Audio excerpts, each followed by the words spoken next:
Hey guys, so I'm sitting in a squeaky chair. My apologies. But also, this is a new channel thing I'm doing. I've been inspired by Jay McNeil's random videos where he just posts himself giving 3x3 advice.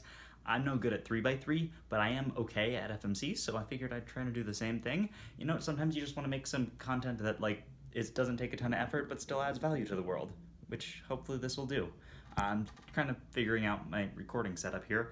Didn't feel like getting out my camera and stuff, so you've got iPhone footage, which is, it's all right. It's fine. I just got the camera on my... That's a tangent. Let's not go into that. Anyway, today's topic is stuff with predicting what will happen when you NISS. By the way, this channel's videos, they're just going to be all over the place, all different kinds of skill levels. I definitely plan on doing some stuff about basic, easy stuff, or not even easy stuff, but just the very basic fundamentals of FMC and stuff like that, but also random advanced topics. So today I'm going to talk about what happens when you NISS. I'm not going to explain what NISS is, because, I don't know, I'll do that in another video. I'm just going to assume you already know what NISS is and how it works, and I'm going to explain how you can use it a little bit better now, hopefully. Alright, let's do it. Okay, so to explain what exactly NISSing does to your cube, it's pretty easy to think about it in terms of just starting from a solved cube. So if you think about doing any algorithm, say RU, R prime, U prime, let's just do a sexy move, that affects all these pieces in some way. Now if you were to do the inverse of that, it would obviously undo all of that. But if you'll notice, the sexy move also moves, let's just look at these three edges, ignoring these corners for now. So it cycles these three edges in a specific way. It brings this edge to here, this edge to here, and this edge to here. So it cycles them like that. Now doing it backwards cycles them in the other direction, obviously, because it has to undo everything that the first one did. So when you're NISSing, you're doing the inverse, which is necessarily means you're cycling everything backwards in the opposite way it was before.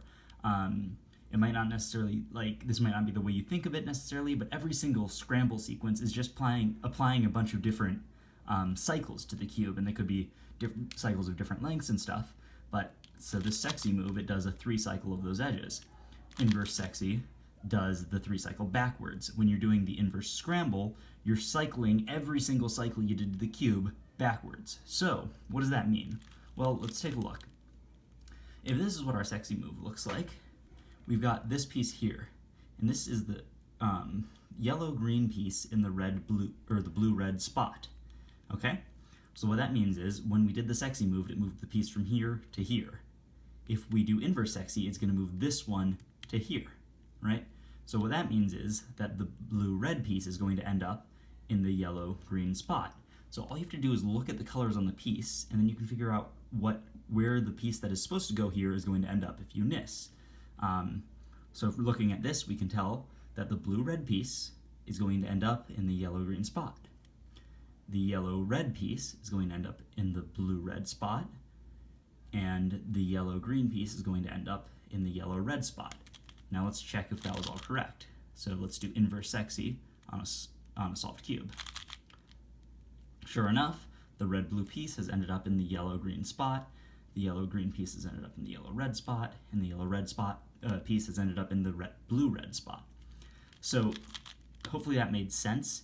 If not, I'd recommend you go back and watch that again, because that is essentially all it is. You don't even necessarily have to understand why it works like that. I did my best to explain it, but I'm just doing this off the cuff here.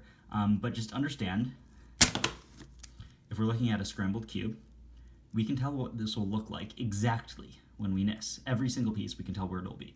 So for example, the yellow-blue piece, so we're looking for this piece, not this piece, looking at this piece. That piece is going to end up in the yellow-green spot, so it's going to be moved back here. So we know that this sticker is going to be yellow and this sticker is going to be blue, basically. And you can just trace through every single piece and figure that out. Now, this isn't necessarily useful on its own unless you can kind of figure other stuff out about that, like where blocks will be. In fact, this is why a pseudo block works. So most people realize this by now, but when you build a pseudo block, it's better to NISS and then look at it from there rather than just applying pre-moves, because pre-moves are hard to build into a skeleton. So I'm just going to build a quick pseudo block, just doing the first thing I see.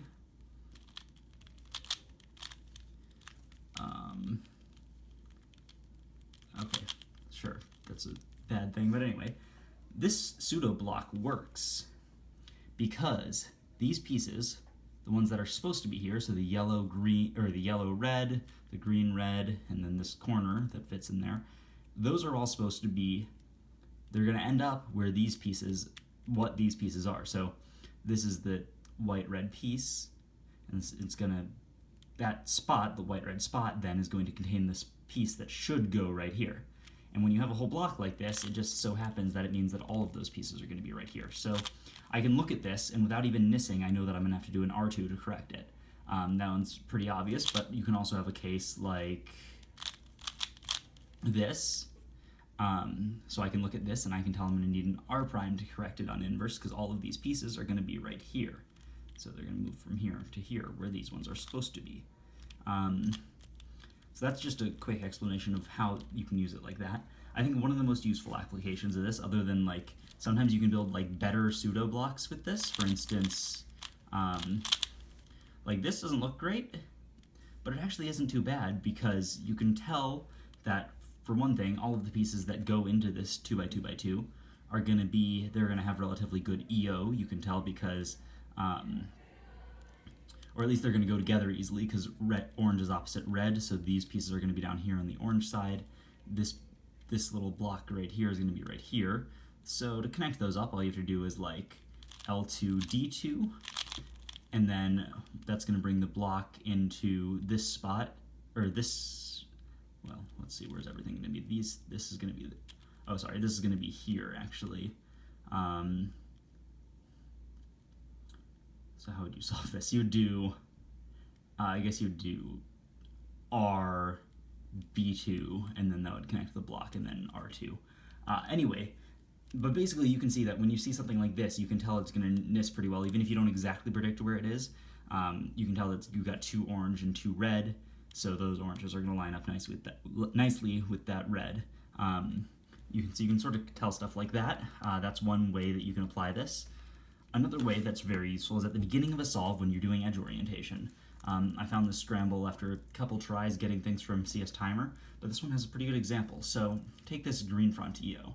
I've got the scramble on the screen so you can try this out for yourself. So we got 4 bad edges. You've got one, I'm just going to hold it from, the standard orientation. Actually, let's go over to here. This is where I'm better at recognizing EO from. So we've got these 4 pieces here. One here in the bottom, another one in the down back, one in right back, one in upper left. So if you're looking at this EO case, it's not great. I mean, it's 4 pieces, so you can do it in, I don't know, I guess 4 moves is optimal for this. But we can do better than that. Maybe. I don't actually know. I haven't counted the moves. But in any case, this isn't great, and we can give ourselves more options. So what I'm going to do is look at these green pieces, and I'm going to notice that, or I'm going to look at all the pieces that are bad. And this one has green on it, this one has green on it, and these 2 have blue on them. What that means is there's going to be a bad edge in the green-orange spot, in the blue-orange spot, because these are my bad edges here. There's going to be a bad edge in those spots. So I know there's going to be a bad edge here, a bad edge here, say this one's just flipped in place, that's going to stay flipped in place, and there's going to be one in the blue-red spot, so back here.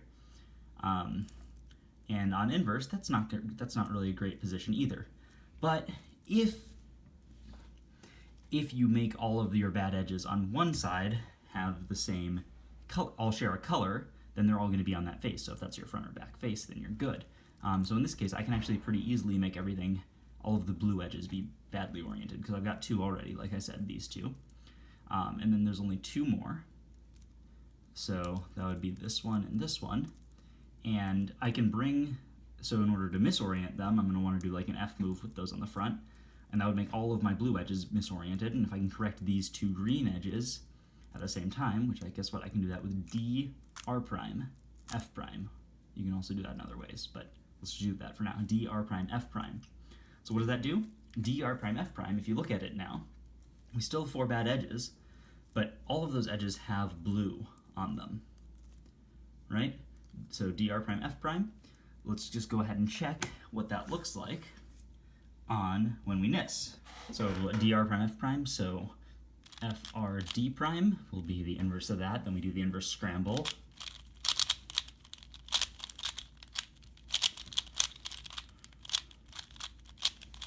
Okay, and now, voila, if we look at this, we still have 4 bad edges, but they are all on the blue face now.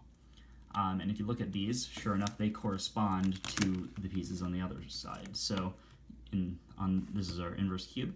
Blue-white has the yellow-green piece. On here, we have the opposite. The yellow-green has blue-white. And that's the same for all of these. That's why this trick works. We just did 3 moves to get all of the edges to these places, and then we can just do 1 more move on inverse to correct them all. So yeah, that's a different way to do a 4-move EO. Sure, you can do 4-move EOs anyway with that, but sometimes this will save you moves, and in any case, it gives you more options. Options are always nice. So that has been this video. I hope I explained it pretty well. I probably didn't, to be honest. But yeah, so basically the idea is if you want to do this EO trick, you're going to make it so that the only bad edges you have share a color, and then that will make it so that you can just do 1 move on when you NISS to fix them all. You can also do it where they don't necessarily have to share a color, but say we had 3 of these were blue, like let's say these ones.